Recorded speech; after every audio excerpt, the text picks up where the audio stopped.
오늘은 열왕기상 20장입니다.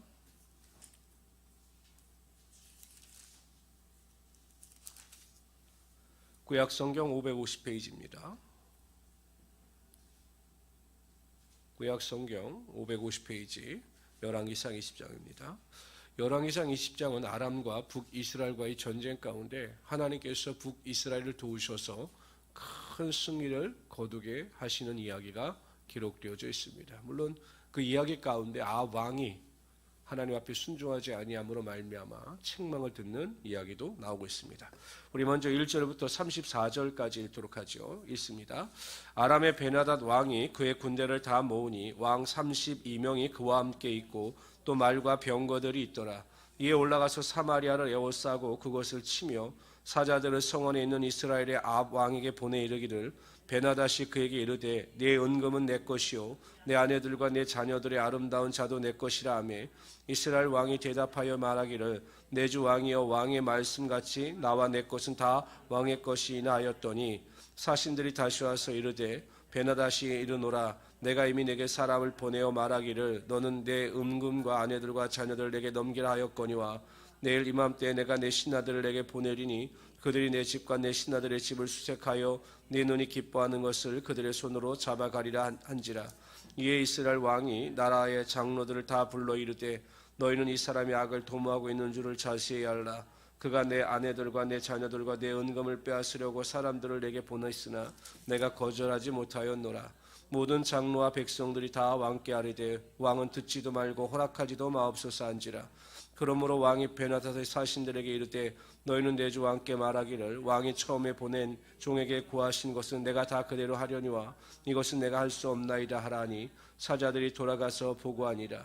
그때 베나닷이 다시 그에게 사람을 보내어 이르되 사마리아에 부스러진 것이 나를 따르는 백성의 무리의 손에 채우기에 족할 것 같으면 신들이 내게 배의 벌을 내림이 마땅하니라 하며 이스라엘 왕이 대답하여 이르되 갑옷 있는 자가 갑옷 벗는 자 같이 자랑하지 못할 것이라 하라 하니라. 그때 베나닷이 왕들과 장막에서 마시다가 이 말을 듣고 그의 시내들에게 이르되 너희는 진영을 치라 하며 곧 성읍을 향하여 진영을 치니라. 한 선지자가 이스라엘 왕에게 나아가서 이르되 여호와의 말씀이 네가 이 큰 무리를 보느냐 내가 오늘 그들을 내 손에 넘기리니 너는 내가 여호와인 줄을 알리라 하셨나이다. 아합이 이르되 누구를 통하여 그렇게 하시리이까 대답하되 여호와의 말씀이 각 집안 고관과 청년들로 하리라 하셨나이다. 아합이 이르되 누가 싸움을 시작하리이까 대답하되 왕이니이다. 아합이 이에 각 집안 고관의 청년들을 계수하니 232명이요 그 외의 모든 백성 곧 이스라엘 모든 자손을 계수하니 7,000명이더라. 그들이 정오에 나가서 베나닷은 장막에서 돕는 왕 32명과 더불어 마시고 취한 중이라. 각 지방의 고관의 청년들이 먼저 나갔더라. 베나닷이 정탐꾼을 보냈더니 그들이 보고하여 이르되 사마리아에서 사람들이 나오도이다 하며 그가 이르되 화친하러 나올지라도 서로 잡고 싸우러 나올지라도 사로잡으라 하니라. 각 지방 고관의 청년들과 그들을 따르는 군대가 성읍에 나가서 각각 적군을 쳐 죽이며 아람 사람이 도망하는지라. 이스라엘이 쫓으니 아람 왕 베나닷이 말을 타고 마병과 더불어 도망하여 피하니라. 이스라엘 왕이 나가서 말과 병거를 치고 또 아람 사람을 크게 이겼더라. 그 선지자가 이스라엘 왕에게 나와 이르되 왕은 가서 힘을 기르고 왕께 행한 일을 알고 준비하소서. 해가 바뀌면 아람 왕이 왕을 치러 오리이다 아니라. 아람 왕의 신하들이 왕께 아뢰되 그들의 신은 산의 신이므로 그들이 우리보다 강하였거니와 우리가 만일 평지에서 그들과 싸우면 반드시 그들보다 강할지라. 또 왕은 이 일을 행하실지니 곧 왕들을 제하여 각각 그곳에 떠나게 하고 그들 대신에 총독들을 주시고 또 왕은 잃어버린 군대와 왕의 군대를 왕을 위하여 보충하고 말은 말대로 병거는 병거대로 보충하고 우리가 평지에서 그들과 싸우면 반드시 그들보다 강하리이다. 왕이 그 말을 듣고 그러하니라. 해가 바뀌니 베나닷이 아람 사람을 소집하고 아베스로 올라가서 이스라엘과 싸우려 하며 이스라엘 자손도 소집되어 군량을 받고 마주 나가서 그들 앞에 진영을 치니 이스라엘 자손은 두 무리의 적은 염소 떼어 갔고 아람 진영은 그 땅에 가득하였더라. 그때 하나님의 사람이 이스라엘 왕에게 나와여 말하되 여호와의 말씀에 아람 사람이 말하기를 여호와는 사는 신이요 골짜기의 신은 아니라 하는도다. 그러므로 내가 이 큰 군대를 다 내 손에 넘기리니 너희는 내가 여호와인 줄을 알리라 하셨나이다 하니라. 진영이 서로 대치한 지 7일이라 일곱째 날에 접전하여 이스라엘 자손이 하루에 아람 보병 10만 명을 죽이매 그 남은 자는 아벡으로 도망하여 성읍으로 들어갔더니 그 성벽에 그 남은 자 2만 7천 명 위에 무너지고 베나닷은 도망하여 성읍에 이르러 골방으로 들어가니라.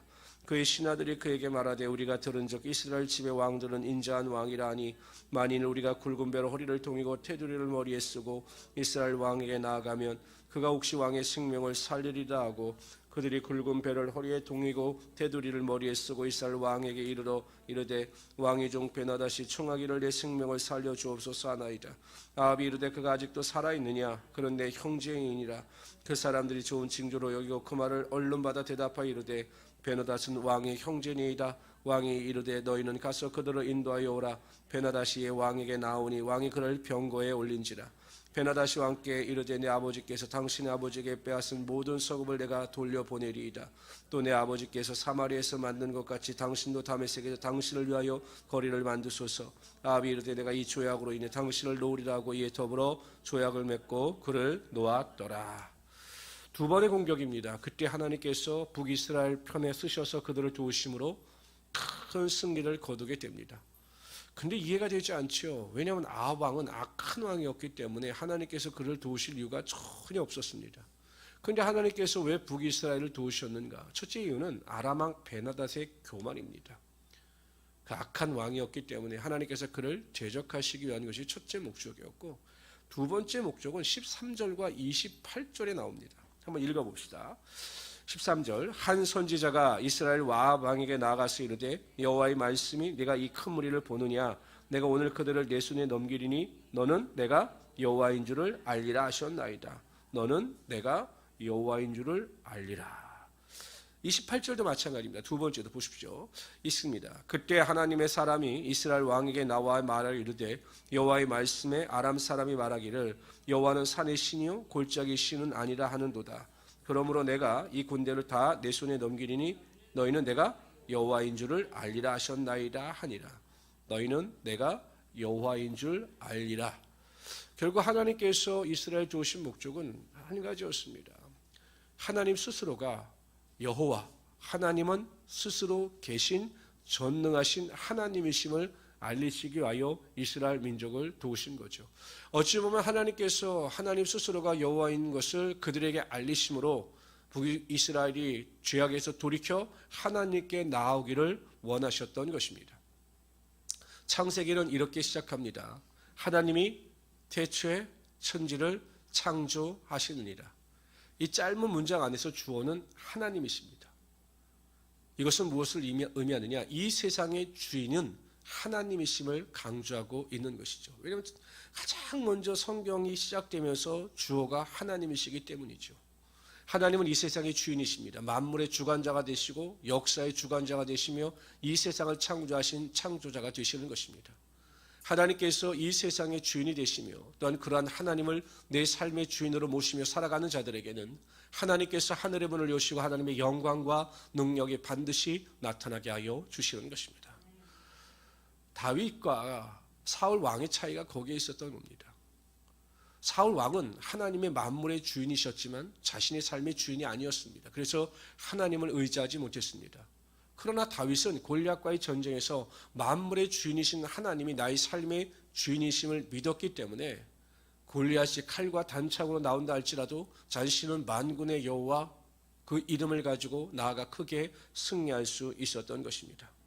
여러분들이 이렇게 기도하는 이유가 무엇입니까? 결국 만물의 주인이신 하나님께서 나의 삶의 주인이심을 믿고 하나님 앞에 나의 모든 소원과 간구와 문제와 환경을 아뢰기 때문에 이렇게 기도하는 것입니다. 반드시 하나님을 나의 삶의 주인으로 모시며 그 하나님께 모든 것을 의뢰하고 기도하는 자의 기도는 하나님께서 그 기도를 들으시고 반드시 응답하여 주실 것입니다. 환경이 어떠하든지 사람이 어떠하든지 그 조건을 바라보지 마시고 오직 하나님만을 앙망하는 그 믿음을 가지고 모든 삶 가운데 넉넉히 이기며 살아갈 수 있는 귀한 성도들이 되시기를 주님의 이름으로 축원합니다. 35절부터 43절까지 읽을 텐데요. 여기는 또 아합 왕이 하나님 앞에 범죄함으로 말미암아 책망을 듣는 이야기가 나옵니다. 베나닷 왕을 살려준 것이 하나님의 뜻이 아니었던 겁니다. 다 같이 읽어봅시다. 35절부터 있습니다. 선지자의 무리 중에 한 사람이 여호와의 말씀을 그의 친구에게 이르되 너는 나를 치라 하였더니 그 사람이 치기를 싫어하는지라 그가 그 사람에게 이르되 네가 여호와의 말씀을 듣지 아니하였으니 네가 나를 떠나갈 때에 사자가 너를 죽이리라.